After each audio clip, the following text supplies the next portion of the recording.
여호와.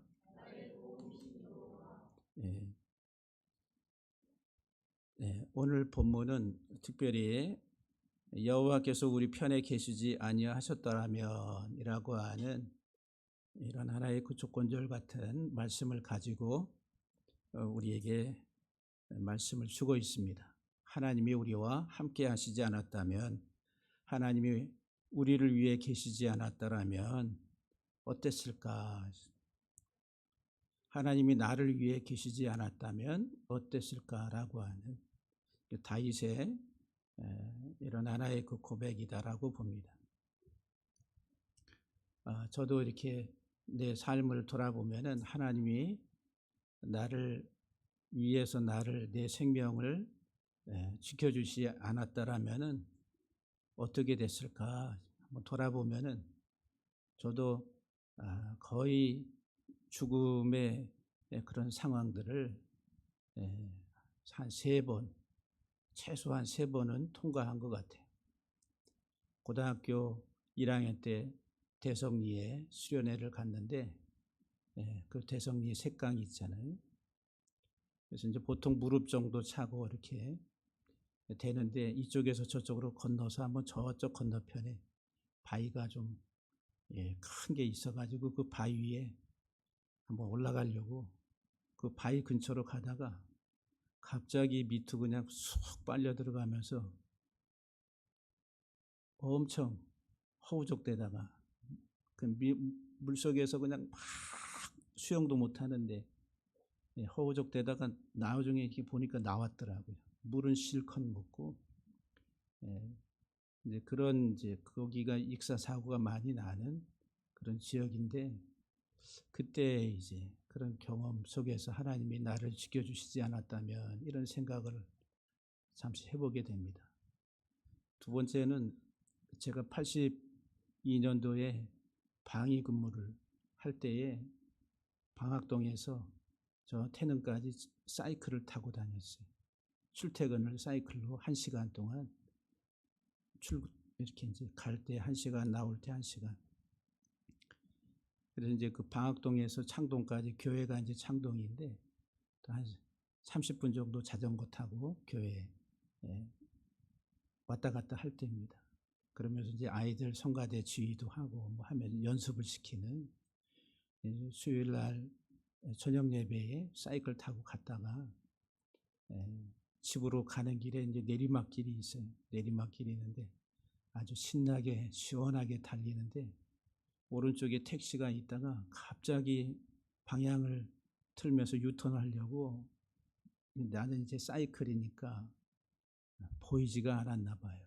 그냥 팍 트니까 내가 갔다가 택시 앞에를 박으면서 그냥 한 10m 정도 날아가서 떨어졌어요.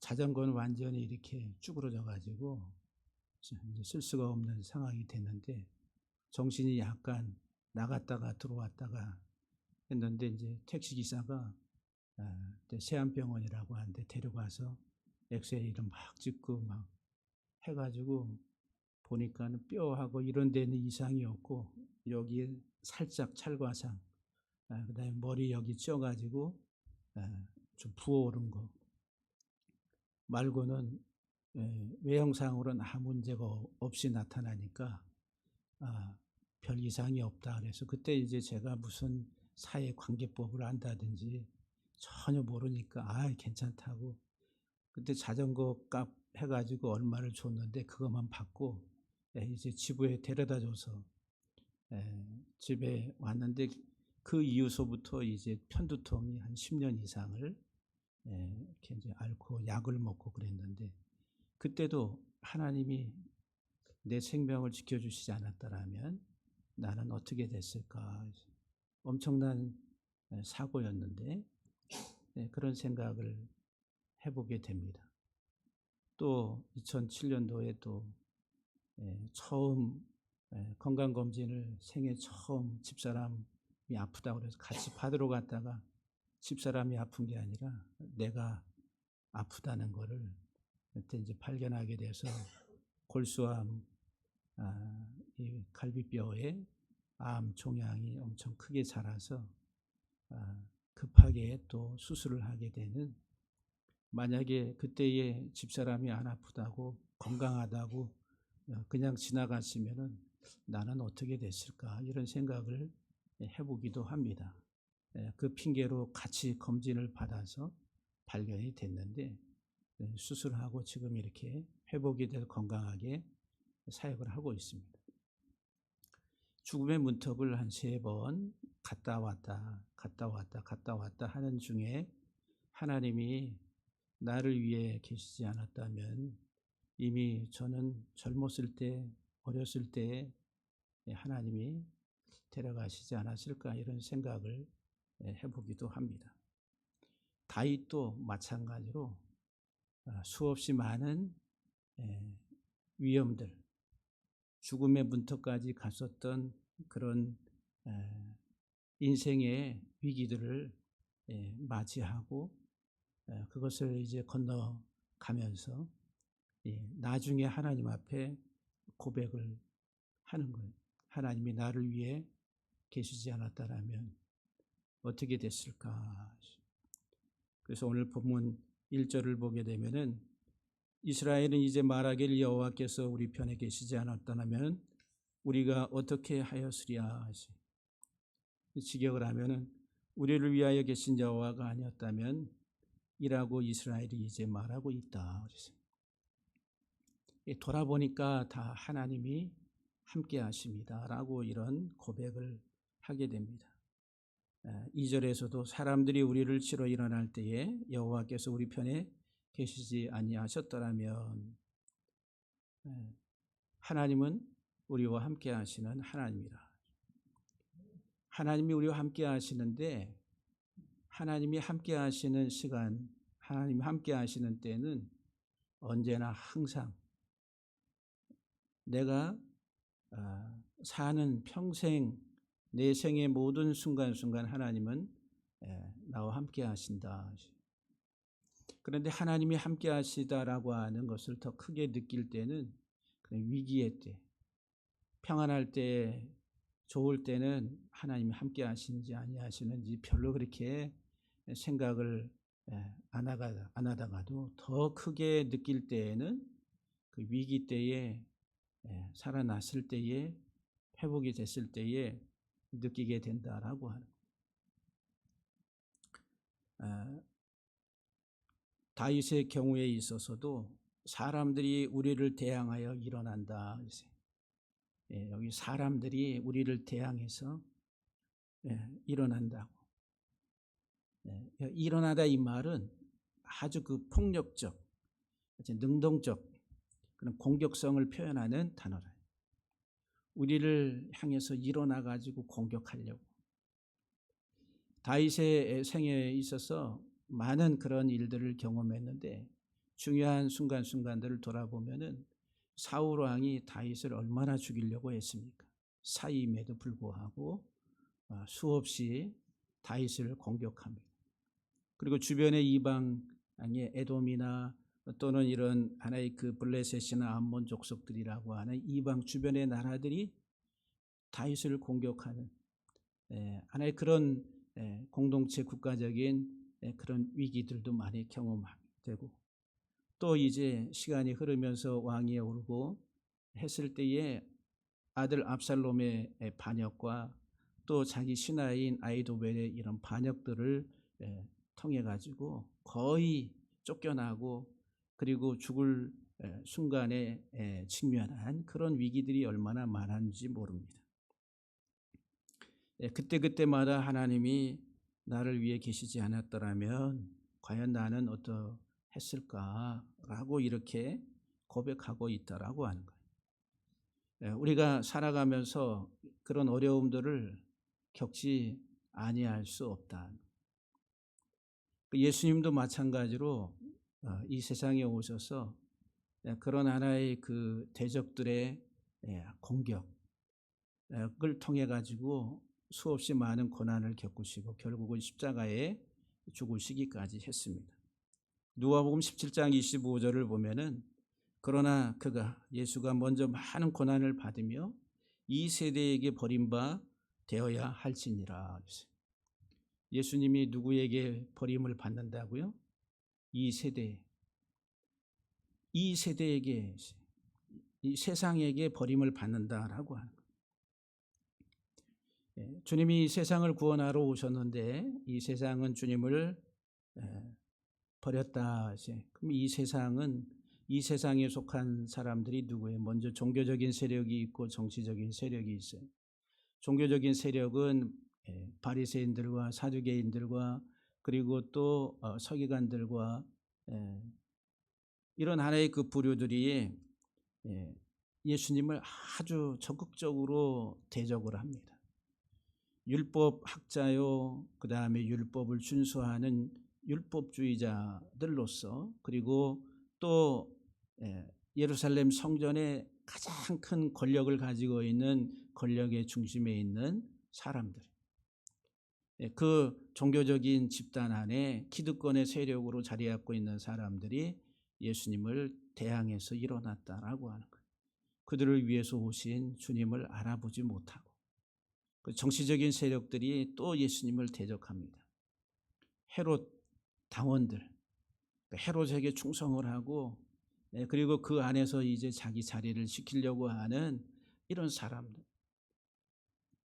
또 총독인 빌라도도 마찬가지로 세상 사람들의 민심을 두려워할 줄 알았지 정말 하나님을 두려워할 줄 모르는 이런 세속적인 세상적인 하나의 정치 권력에 집착하던 그 사람으로부터 또한 예수님은 큰 하나의 그 대항을 받게 됐다라고. 예수님이 이 세상에 오셔서 그냥 하나님의 능력으로 평안하게 모든 것을 다 평탄하게 하시고 살아가실 수도 있었지만은 그러지 않았다라고 하는 거죠. 또한 우리들이 이 세상을 살아가면서 저와 여러분들도 그냥 평탄하고 좋은 일들만 있었으면 참 좋겠어요. 그런데 아니라고 하는 거예요. 성경은 우리에게 뭐라고 말씀을 하냐면은 예수님께서도 요한복음 15장 19절 말씀에서 너희가 세상에 속하였으면 세상이 자기 것을 사랑할 것이나. 그러니까 내가 세상에 속하였으면, 내가 세상에 속한 자로 살아가면 세상이 나를 자기의 것으로 사랑한다는 거예요. 세상이 나를 사랑해서 나를 핍박하지도 않고 나를 대항하지도 않고 나를 대적하지도 않는데, 그런데 너희는 세상에 속한 자가 아니요 도리어 내가 너희를 세상에서 택하였기 때문에 세상이 너희를 미워하느니라. 세상에서 하나님이 우리를 택해서 불러냈기 때문에 이제 너희는 세상이 너희를 미워하는 자들이다라고 하는 거예요. 세상이 우리를 미워한다고. 여러분들은 얼마나 그런 것들을 느끼고 살아가십니까? 우리가 이 세상을 살 때에 고난이라고 하는, 위기라고 하는 것들, 이런 하나의 그 시련, 핍박 뭐 이런 것들이 예수 믿는 사람들에게 있어서는 선택이 아니라 필수라고 하는, 필수. 대중가요에 이런 노래가 있어요. 뭐는 필수, 뭐는 선택. 퀴즈. 연애는 필수, 결혼은 선택. 연애는 필수인데 결혼은 선택이라. 그 여러 가지 뭐 뉘앙스가 있겠죠. 사랑이 뭐길래 이렇게 사람을 힘들게도 하고 즐겁게도 하는가. 그러니까 연애할 때는 참 좋아. 그러니까 연애는 꼭 해야 돼. 필수야. 그런데 결혼하고 나니까 사랑해서 결혼했는데 참 힘든 일도 많네. 그러니까 결혼은 신중하게 해. 필수는 아니고 선택이야. 해도 되고 안 돼도 돼라고. 우리가 예수 믿으면서 살아갈 때에도 고난과 영광을 생각하면은 우리들은 그냥 영광은 필수 같아. 하나님 내게 온갖 좋은 것들을 다 주셔야 됩니다. 그건 필수. 하나님이 그건 의무적으로 필수적으로 우리에게 꼭 해주셔야 될 것들이다. 근데 고난은 이건 선택도 아니고 필수도 아니고 아예 없었으면 좋겠다. 그런 생각을 다 가지잖아요. 그런데 예수 믿는 사람들에게는 고난이 필수라. 한번 따라합시다. 고난은 필수다. 우리가 고난을 피해갈 수 없다. 디모데후서 2장 3절에 너는 그리스도 예수의 좋은 군사로 나와 함께 고난을 받으라. 사도 바울이 디모데에게. 주님의 좋은 군사로 나와 함께 고난을 받으라. 고난을 받으래. 아예 고난이 없다. 이게 아니라 고난을 받으래. 좋은 군사로 고난을 받으라. 마태복음 5장에서 팔복에 보게 되면은 예수를 위해서 핍박을 받는 자, 고난을 받는 자는 복이 있다. 진짜 복 있는 사람은 예수를 위해서, 나를 위해 핍박을 받는 자가 복이 있고 하늘에서 상이 크다. 이렇게 말씀해요. 시편 34편 19절에서도 의인은 고난이 많으나 여호와께서 그의 모든 고난에서 건지시는도다. 그랬어요. 예수 믿는 하나님의 사람들은 세상에서 고난이 많다. 고난이 많다 그래요. 그런데 하나님께서 건지신다. 사랑하는 성도 여러분들, 우리가 세상 살아갈 때에 많은 위기를 만나게 됩니다. 특별히 하나님의 구원사적인 측면에서 보게 되면은 내가 예수를 잘 믿으려고 하면 할수록 내게는 눈에 보이지 않는 대적이 우리들을 공격합니다. 이 세상이라는 것, 세상이 나를 공격하는 것. 세상이 나를 공격한다. 너희가 세상에서 환난을 당하나 담대하라. 내가 세상을 이겼다. 그 세상이 나를 공격하는 내용이 뭐겠어요? 세상이 공격하는 내용. 그게 이제 다윗에게 있어서나 예수님에게 있어서나 다 동일하게 나타나는 대적들이 세상의 권력자들. 자기의 명예와 부와 권력을 유지하기 위해서 공격한다. 또 그것을 더 얻기 위해서 공격한다. 하나님의 가치 세계와 세상의 가치 세계가 다르다라고 하는 것. 오늘 우리들이 살아가면서도 세상으로부터 공격을 많이 당합니다. 이 내용을 가지고 토론하려면 밤새도록 토론해도 부족하다. 성경이 말하고 있는 것은. 그래서 이 세상이 공격하는데 그냥 하나님이 나를 지켜주지 아니하시면은, 하나님이 나와 함께 하시지 아니하시면은 3절과 4절 말씀해 보게 되면은 그때에 그들의 노여움이 우리에게 맹렬하여 우리를 산채로 삼켰을 것이다. 그 세상이 우리들을 그냥 산채로 삼켜버린다. 4절에는 그때의 물이 우리를 휩쓸며 시내가 우리의 영혼을 삼켰을 것이다. 그러니까 이 세상이 나를 삼켜버린다. 삼킨다는 것. 우리의 영혼이, 우리의 생명이 세상에 삼킨 바가 돼서 멸망한다라고 하는 거예요. 여러분들은 지금 이와 같은 말씀들을 어떻게 이해하고 계실지 모르겠어요. 산채로 그냥 삼켜버리는 거예요.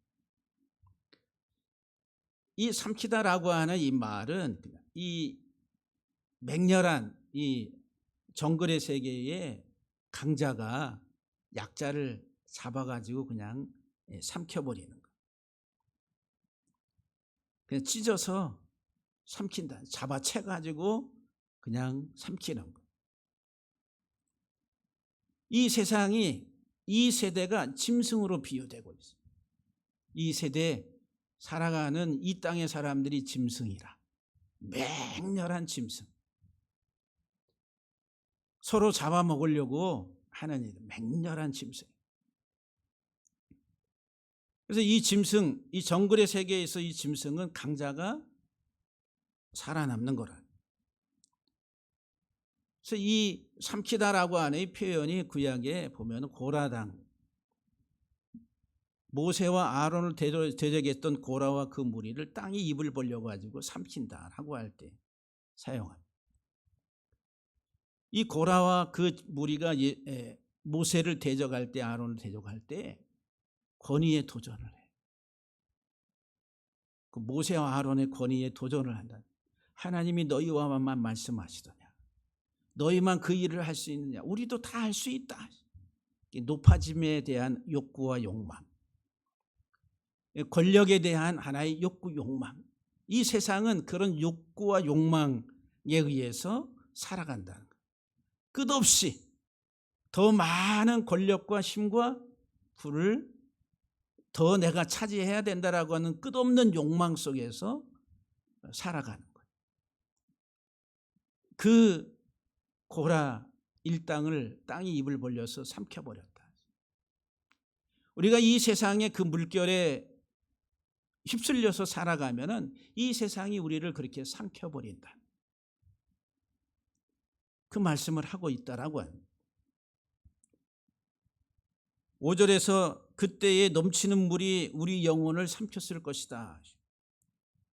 그 물이 우리를 휩쓸고 우리를 삼키고 그리고 넘치는 물이 우리의 영혼을 삼켰을 것이다. 물로 비유, 세대 이 세상을 물로 비유한다는 거예요. 넘치는 물. 홍수 났을 때에 세상의 모든 것을 다 삼켜버렸어요. 다 쓸고 갔습니다. 홍수 났을 때, 노아 홍수 때. 지금도 지역적으로 엄청난 폭우가 쏟아져서 홍수가 나면은 화재보다 더 무서운 게 홍수라. 흔적도 없이 사라져 버린다. 그런데 이 물이라고 하는 것, 이 물이 이 세상, 이 세대를 비유한다는 거예요. 우리가 사는 이 세상이 물이라, 물. 그것은 지식이라니, 세상적 지식, 가치. 그래서 요한계시록 17장 5절에 보면은 천사가 내게 말하되 내가 본 바 음녀가 앉아 있는 물은, 음녀가 어디에 앉아 있냐면 물 위에 앉아 있다는 그 음녀는 사단, 마귀를 상징하는 그 물 위에 앉았다. 물 위에, 음녀가 물 위에 앉아 있어요. 이 세상이라고 하는 물 위에 앉아서 앉아 있다는 말은 통치한다는 거예요. 근데 이 물이 뭐냐 하면 이 물은 백성과 무리와 열국과 방언이라 그랬어요.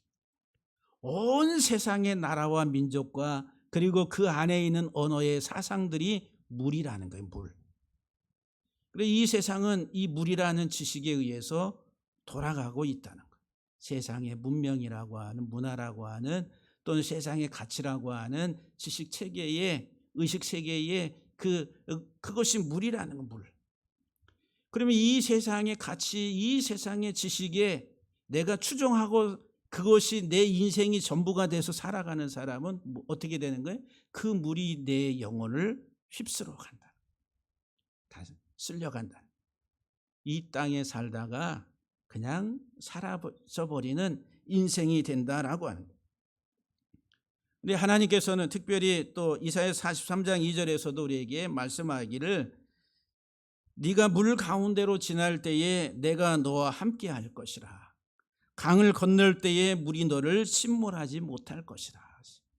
그래서 이제 물 가운데로 지나고 강을 건넌다 이 말이 단순히 육적인 이 세상의 눈에 보이는 현상에 강을 지나고 물을 지난다라고 하는 것이 아니라 이 세상이라고 하는 이런 거대한 지식 체계의 물들 속에서 내가 그 물을, 세상을 통과해 지나갈 때에 그 물이 너희를 침몰하지 못하게 할 것이다 라고 하는 말씀. 그런데 하나님이 나와 함께 우리를 지켜주시지 아니했다고 한다라고 하면은 우리들은 이 세대의 맹렬한 짐승들과 같은 강력한 힘에 의해서 삼킨 바가 되고 세상의 물에 의해서 우리들은 다 쓸려가고 말았을 것이다 라고 말합니다. 여러분들 정신 바짝 차려야 되는 거예요. 정신을 아주 바짝 차려야지 이게 진리인지 아니면은 거짓인지 분별할 수가 있는 거예요. 우리가 깨어있지 아니하면은 안 된다는 거예요. 각성을 해야 되는데 이 영적인 각성이 우리에게 너무너무 중요하다. 그래서 6절 말씀해 보게 되면 우리를 내주어 그들의 이에 씹히지 아니하게 하신 여호와를 찬송할지어다. 하나님께서는 우리들을 그 짐승들에게 내어주지 않았다는, 그들이 이로 씹어서 먹지 못하도록 우리들을 내어주지 않았다라고 말씀합니다.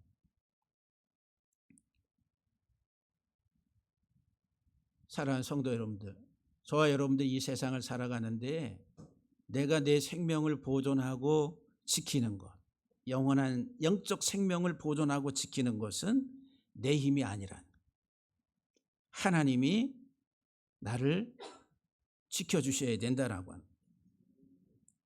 7절 말씀에서도 우리 영혼이 사냥꾼의 올무에서 벗어난 새같이 되었나니 올무가 끊어짐으로 우리가 벗어났도다. 우리 영혼이 이 세대, 이 세상이라고 하는 거대한 파도 물결 속에서 내가 쓸려가지 아니하고 보존된 사냥꾼의 올무에 갇힌 새처럼 잡혀버리는 그런 운명이 아니라 오히려 우리들을 그 사냥꾼의 올무에서 우리들을 구원하셨다. 사냥꾼의 올무를 끊어내신 분이 누구냐 하면은 하나님이시다라고 하는, 여기 사냥꾼의 올무에서 우리들을 구원하신 하나님. 우리는 세상에 많은 유혹을 받습니다. 창세기 3장과 마태복음 3장, 4장, 아담이 유혹을 받고 예수님이 오셔서 또 유혹을 받는 광야의 시험이라든지 그 모든 게 내용을 보면 세상의 명예와 부와 권력이라고 하는 것들로 유혹을 한다. 그래서 세상 사람들은 다 그 유혹에 묶여서 그 유혹에 빠져서 세상에 갇힌 인생이 된다. 그래서 여러분들 죄자, 죄의 수라고 하는 두 문자를 보게 되면 한자에 허물죄자, 허물죄자 어떻게 써요? 위에는 녹사자 같은 그물이 있어요. 그물망이라, 그물망. 밑에는 안일비자 새가 있어요. 새가 지금 그물에 걸려 있다는 거예요. 그게 죄라는 거예요. 그물에 걸려 있다는 거예요. 뭐 때문에 그물에 걸려요? 우리 세상에 살면서 욕망, 부에 대한 욕망, 권력에 대한 욕망, 세상의 영화에 대한 그 욕망을 쫓아가다가 그물에 걸려버린다. 그래서 죄수라고 그래요. 그 허물, 그 그물에 걸려있는 그 그 죄를 범한 그 사람을 이제 감옥에 가두잖아요. 그 죄수라고 그래요. 죄수. 그 가둘 숫자는 이렇게 네모, 입구자 같은 네모에 그 안에 사람이 자가 들어가 있어요. 그러니까 사람이 사방으로 에워싸여서 갇혀 있다는 거예요. 이게 가둘 숫자라. 죄인을 가두는 형무소, 감옥을 말한 감옥. 죄수라. 성경에서 우리 모든 인생을 뭐라고 불러요? 죄인이라고 그래요. 죄인이라는 단어하고 죄수라고 하는 단어하고 뭐가 더 듣기에 아주 불쾌합니까? 다 불쾌하지만 더 안 좋은 죄수는 이제 들어가서 갇혀 있어요. 죄인은 아직 들어가지는 않은 것 같아. 뭔가 좀 자연스러운 것 같아. 근데 죄인이나 죄수는 같은 거예요. 사냥꾼의 올무에 갇혀 있는 죄수와 같은 인생. 하나님 우리들을 그 사냥꾼의 올무에서 건져내신, 구원하신 하나님이라. 우리가 세상을 살아가는데 세상이 우리를 끊임없이 유혹을 합니다. 유혹. 그 유혹을 여러분들이 잘 극복해야 됩니다. 욕망이라고 하는 게 다 나쁜 게 아니라 욕망 자체가 하나님 우리에게 다 욕망을 주셨잖아요. 욕망 없으면 우리가 에너지가 어떻게 발산이 되고 어떻게 그 활동력이 있는 삶을 살겠어요. 다 뭔가에 대한 욕망이 다 있는 거예요. 음식에 대한 욕망이나 끊임없이 우리 안에는. 근데 그것이 과하게 지나치게, 그리고 이 세상이라고 하는 그 한정된 물질 세계의 목적이 돼서 그 욕망이 표출되고 사용되고 그것을 끝나버리면은 그 욕망이 우리에게 화를 가져다 준다는 거예요. 그리고 우리들은 성경적 하나님의 말씀의 가르침 속에서 이 세상에서 우리들이 우리의 욕망을 잘 활용을 할 줄 알아야 된다라고 하는. 그래서 여러분들이 좀 더 우리가 이제 예수 안에서 살아가는 이 땅에서의 삶의 어떤 방편들, 방법들, 그리고 이 세상에서 우리들이 하나님의 뜻을 위해 살아가는 것이 무엇인지를 좀 구체적으로 또 말씀을 나눌 때가 있지 않을까 이 생각이 됩니다. 하나님께서 우리들을 지켜주시고 우리와 함께 하심으로 말미암아 우리는 이 세상의 짐승들의 먹잇감으로 하나님이 우리를 내어주시지 아니하시고, 그리고 사냥꾼의 올무에 걸려있던 인생들까지라도 하나님은 그 올무를 끊으시고 우리들을 자유케 하셨다라고 하는 거예요. 그러니까 사냥꾼 올무에서 벗어난 새처럼 헐헐 나는 자유의 영혼이 됐다는 거예요. 그래서 저와 여러분들은 종이 아니라 자유인이라 이렇게 사도 바울이 말합니다. 정말 여러분들 자유하십니까? 네? 그 자유의 개념을 하시고 정말 자유하게 살아가십니까? 네.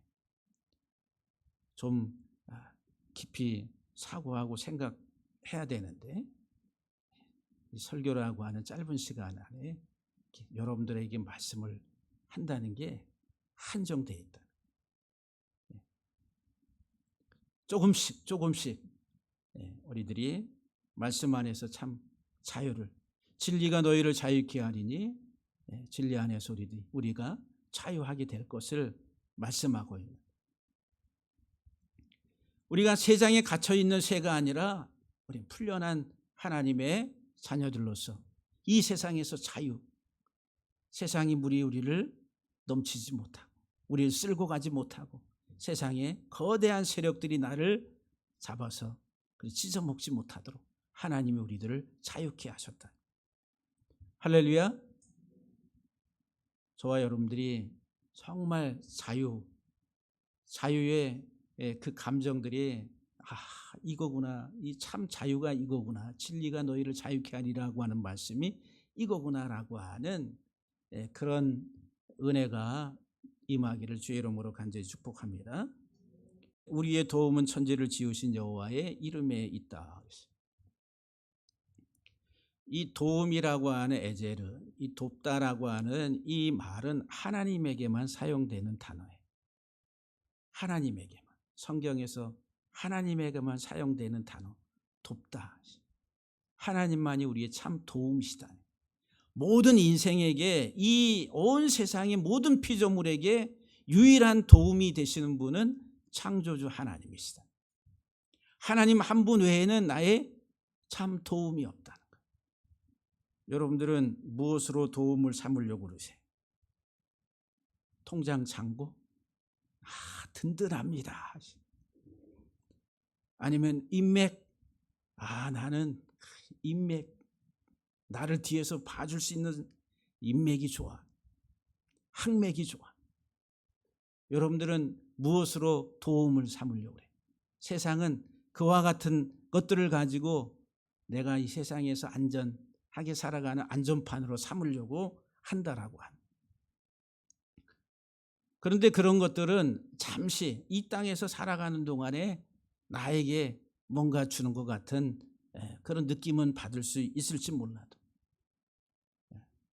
오히려 그것이 우리들을 세상에서 더 힘들게 하는 많은 모습들을 많이 보게 됩니다. 우리의 도움은 세상의 것들이 아니라 하나님이라.